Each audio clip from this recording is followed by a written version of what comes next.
आपण चेहऱ्याचे काही भाग बघणार आहोत आणि त्याची स्पेलिंग्स बघणार आहोत.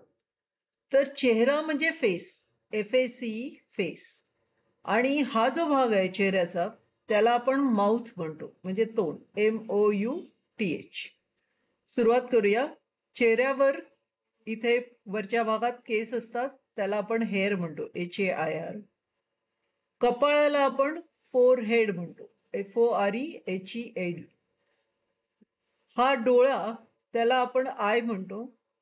आणि डोळ्याच्या बरोबरचे जे डोळ्याचे भाग आहेत त्या सर्वांची सुरुवात आय या शब्दानेच होते. म्हणजे भुवई म्हणजे आयब्रो, नंतर पापणी म्हणजे आय लीड, डोळ्याच्या आतमध्ये असतो आय बॉल.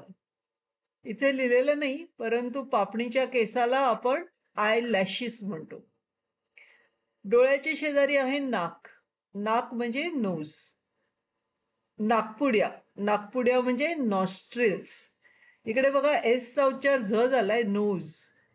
इकडे एसचा उच्चार स, ट आणि आर एकत्र केलेला आहे, स्ट्र, नॉस्ट्रिल्स. त्यानंतर कानाकडे जाऊया, इयर. नंतर गाल, गाल म्हणजे चिक्स.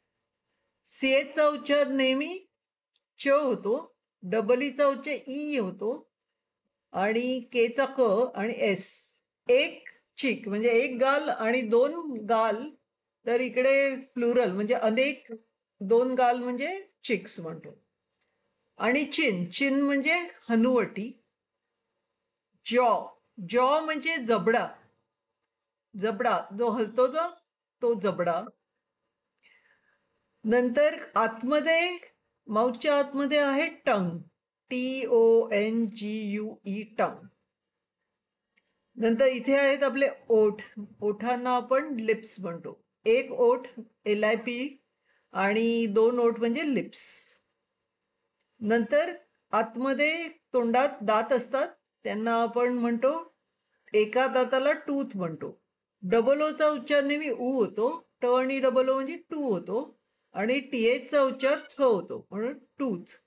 आणि अनेक टीथ, ओच्या ठिकाणी ई होतं आणि टीथ असं होतं.